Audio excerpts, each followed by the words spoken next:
Now, I come to another subject, namely the Food Grains Enquiry Committee report. On the last occasion when I was speaking in this house on the food debate, I gave some indication of the reaction of the government to certain important recommendations of the Food Grains Enquiry Committee. So far as the operational recommendations are concerned, in which I include the zonal restrictions, limitation on credit, procurement, operations of fair price shops, etc., we have been mostly acting upon them, and we have accepted the recommendations of the Food Grains Enquiry Committee. We have further strengthened our working in those directions. There were other recommendations which I may call as organizational. The Food Grains Inquiry Committee has recommended the establishment of a price stabilization board. This board was to consist of the representatives of the Ministry of Food and Agriculture, Ministry of Finance, Ministry of Commerce and Industry, Ministry of Railways, the Planning Commission, and the Reserve Bank with the chairman of the status of a secretary. The Food Grains Inquiry Committee was of the opinion that only a high-level committee, as proposed, which is properly integrated into the machinery of decisions within the government on economic questions, will be able to deal effectively with the problem of price stabilization. The board was not only to deal with the prices of food, but also of the manufactured goods, so that a parity might be established between the two. The question of price policy is a question of supreme importance for any government. A distinguished British administrator had said that the Indian budget was a gamble in the rains. Obviously, the idea was that all the prices and the financial policies and decisions of the government depend upon production of food grains and other agricultural products, because it was the production that determined the prices. The position has considerably changed since then.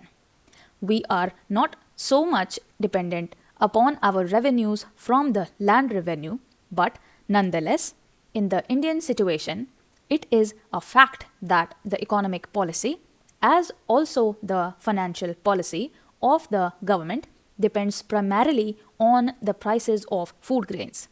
If the prices of food grains go up, other prices also go up. The budgetary position is affected by it, and all our financial policies are affected by it. We gave a very respectful thought to the recommendation of the Food Grains Enquiry Committee, and I am grateful to its chairman and other members for the service that they have done to the country and for the assistance which they have rendered to government through their valuable report.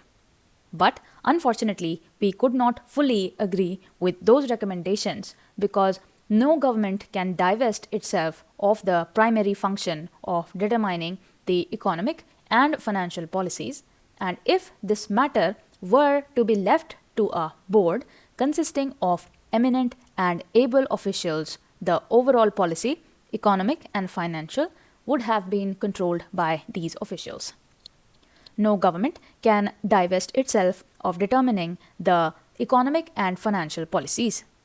Therefore, we felt that while the principle enunciated by the Food Grains Enquiry Committee, that there must be a parity between them, was good and desirable thing, a policy recommendation which we accepted so far as the organizational part of it was concerned, as to the body that should implement that policy, we could not agree with them.